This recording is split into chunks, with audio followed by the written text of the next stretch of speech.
আজকের এই আধুনিকায়ন এবং কৃষির যে অবস্থান এটিতে আসার জন্য যাদের সবচেয়ে বেশি নিরলস মাঠ পর্যায়ে পরিশ্রম করেন সেটা হচ্ছে উপসহকারী কৃষি কর্মকর্তা। আগে আমি এত ভালো বুঝতাম না, আপনাদের যখন নাম ব্লক সুপারভাইজার ছিল সেটা অনেক আগে, ম্যাডামের টার্মে এসে যখন এটা উপসহকারী কৃষি কর্মকর্তা হলো তখন আমি খুব ভালো বুঝতাম না, কারণ তখন ওই পর্যায়ে আমার যাতায়াত খুব বেশি ছিল না। আমি হয়তো উপজেলা পর্যন্ত যেতাম, ইউনিয়নে হয়তো নিজের বাড়িতে যেতাম, এর বেশি আমার। কিন্তু গত ৮-৯ বৎসরে যেহেতু মানে একদম বিভিন্ন অঞ্চলে যেতে হয়েছে, কাজ করতে হয়েছে, ঘুরতে হয়েছে এবং বিভিন্ন জিনিস দেখার সুযোগ হয়েছে, সেখানে দেখেছি যে কৃষি উপসহকারী কৃষি কর্মকর্তাদের অবস্থান কৃষকদের একদম পাশেই, যে মানুষটি সবার আগে রেসপন্ড করে সে হচ্ছে উপসহকারী কৃষি।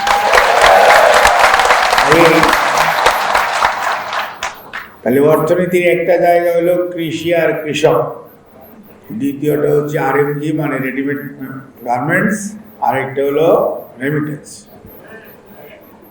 মেইন ফোকাস যেটা সেটা হচ্ছে কৃষি।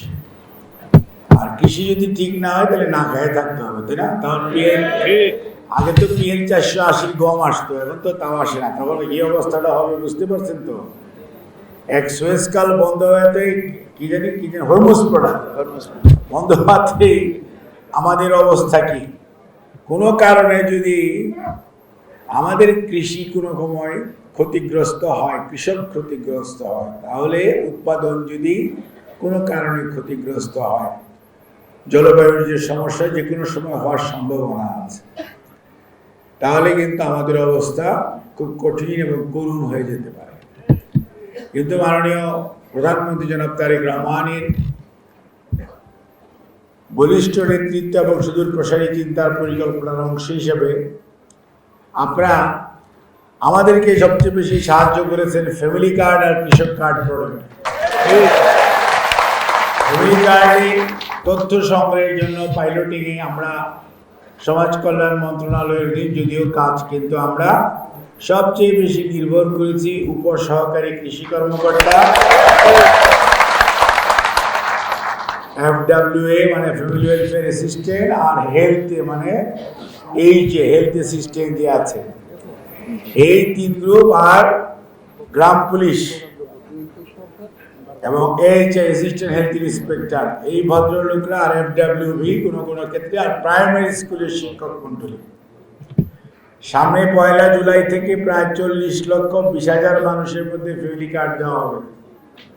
সেইটার জন্য আমরা আপনাদের সহযোগিতা ইনশাআল্লাহ পাবো। আমি যে আপনারা পাইলটিংয়ে যে আপনারা আমাদেরকে সহযোগিতা করেছেন, সরকারের কর্মসূচি বাস্তবায়নে সহযোগিতা করেছেন, সেই জন্য আমি আমাদের মন্ত্রণালয় এবং সরকারের পক্ষ থেকে আপনাদেরকে ধন্যবাদ জানাই, কৃতজ্ঞতা জানাই। আর আগামী দিনে ইনশাআল্লাহ আপনাদের সহযোগিতা আর সমর্থন পাবো, সেই আশাবাদ ব্যক্ত করছি। অন্যদিকে কৃষক কার্ড, সেটা আপনাদের নিজেদের কার্ড, আপনাদের মন্ত্রণালয়ের, সেটি প্রণয়নেও আপনারা সবচেয়ে বেশি উদ্যোগী, এবং এটাও কিন্তু জুলাই থেকে আবার ব্যাপক আকারে শুরু হবে, অর্থাৎ ওখানেও আপনাদের অনেক কাজ করতে হবে। কাজেই আপনারা যারা এই গ্রামীণ পর্যায়ে কৃষকের কাছাকাছি থেকে কাজ করেন, কৃষককে পরামর্শ দেন, আপনাদের যে 2-3টা দাবির কথা বলেছেন, অ্যাকচুয়ালি মাননীয় মহাসচিব, দলের মহাসচিব এবং সাবেক কৃষিমন্ত্রী এবং বর্তমানে স্থানীয় সরকার পল্লী উন্নয়ন সমবায় বিষয়ক মন্ত্রী মহোদয় আছেন। একজন উপসহকারী প্রকৌশলী যদি তার নিজের এলাকার বাইরে অন্য কোথাও কাজ করে, আমার ধারণা এতে কাজের ব্যাঘাত হয়, কারণ ওই কৃষকরা তাকে চিনে না, জানে না। কৃষকদের সাথে যদি বন্ধুত্বপূর্ণ সম্পর্ক না থাকে, সুসম্পর্ক না থাকে, সে যদি রাস্তাঘাট না চেনে, তাহলে how he or she will work. আপনি তো উপসহকারী এই কৃষি কর্মকর্তাদেরকে বাইসাইকেল বা মোটর সাইকেল অথবা কোনো ধরনের যানবাহন দেন না, হাউ ডু ইউ ওয়ার্ক? আগে বাস্তবতাটা হচ্ছে কৃষি এবং কৃষককে যদি সত্যিকার অর্থে ভালো রাখতে চান, কৃষককে সামনের দিকে এবং কৃষিকে আরো উন্নত করতে চান, তাহলে এটা কোনো দাবি হতে পারে না। কাজ ভালো করবে যে তাহলে সেখানে দু চারজন যদি দুষ্টামি করে সেটার জন্য পানিশমেন্ট হতে পারে, সেটার জন্য এটা যারা করেছে তারা কৃষক এবং কৃষি ভালো চায় বলে আমার মনে হয় না। আমি রাজনীতিবিদ হিসাবে আমি মনে করি এটি অত্যন্ত গুরুত্বপূর্ণ জিনিস, এবং আমি এটা যে কোনো ফোরামে আমি এটা অবশ্যই মহাসচিবের সাথে আমি নিজে উপস্থাপন। আর মানে এইটা হলো বাস্তবতার নিরিখে কথা বলতে হবে, মানে জাস্ট এসি রুমে বসে বসে কথা বললে চলবে না। আরেকটা হচ্ছে প্রত্যেকটা ইউনিয়নে 3 জন করে উপসহকারী কৃষি কর্মকর্তা থাকতে হবে। আগে একটা ইউনিয়ন ছিল 5,000, 6,000, 7,000 লোক ছিল, 10,000, 12,000, হাইস্ট 14,000 লোক ছিল। এখন এক একটা ইউনিয়নের মধ্যে 15,000 থেকে 35,000, ইভেন 1.5 লক্ষ পর্যন্ত ভোটার আছে। অর্থাৎ জনসংখ্যা বেড়েছে অনেক গুণ। পদ সংখ্যা কিন্তু 90 সনে প্রতি ইউনিয়নে 3 জন। তারপরে আজকে 36 বছর পদ্মার পানি গড়িয়েছে, কিন্তু পদ সংখ্যা বাড়েনি। কাজেই যদি কৃষক এবং কৃষিকে যদি আপনি সত্যিকার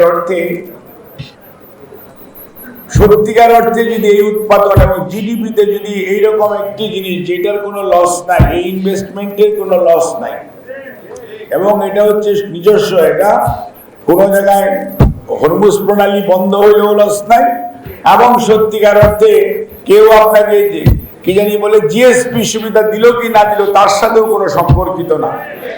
কাজে এটা হচ্ছে আপনার নিজস্ব স্ট্রেংথ, কৃষি এবং কৃষক। সেই জন্য আমি মনে করি এখানে ইনভেস্টমেন্ট করা খুবই প্রয়োজন। কাজেই পদসংখ্যা ইউনিয়ন প্রতি 3 জন না, প্রত্যেক ওয়ার্ডে 1 জন করে হওয়া। সত্যিকার অর্থে যদি কৃষিকে আধুনিকায়ন করতে চান, কৃষিকে যদি সত্যি সত্যি আপনি আমি আমরা সবাই ভালোবাসি, আগেই সরকারের আর্থিক সীমাবদ্ধতা আছে, সেই দিকে লক্ষ্য রেখে হয়তো একবারে সম্ভব হবে না, বাট কেউ না কেউ তো শুরু করতে হবে। কাজে শুরুটা তো হোক, পরে দেখা যাবে যে এক ইউনিয়নে 9 জন কখন হয় সেটা একটা টার্গেট হতে পারে। আজকে যদি 34 সনে $1 ট্রিলিয়ন ইকোনমি হতে পারে, তাহলে 34 জন পর্যন্ত কেন এক ইউনিয়নে 9 জন করে উপসহকারী কৃষি কর্মকর্তা হবে না? আজ আমি মনে করি যে এই জিনিসগুলো, এবং আপনাদের আরেকটা দরকার, সেটা হচ্ছে আপনাদের প্রশিক্ষণ দরকার। কারণ কৃষি এবং কৃষক শুধু নয়, উৎপাদিত ফসল এবং ফসলের সংরক্ষণ, বাজারজাতকরণ, এগুলোর ব্যাপারে আপনাদের ভালো প্রশিক্ষণ দরকার, এবং ভালো বিদেশি না, বিদেশি বাদ দেন, 4 উপজেলায় প্রশিক্ষণ দরকার। প্রশিক্ষণ হইতে হবে একদম খেতে খামারে, হাওয়াই প্রশিক্ষণ দিয়ে কোনো লাভ নাই। ওটা বেড়াইতে যান 2 দিনের জন্য, সেটা যাই ভালো কাজ করবেন তাকেই পাঠান।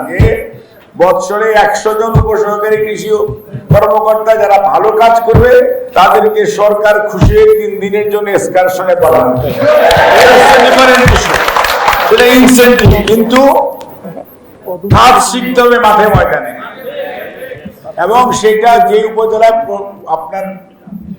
আপনার পোস্টিং, ওখানে ওই মাঠেই শিখতে হবে যে আপনি কিভাবে সংরক্ষণ করবেন, কিভাবে বাজারজাতকরণ করবেন, এবং কিভাবে এই যে আপনারা 10 কেজি করে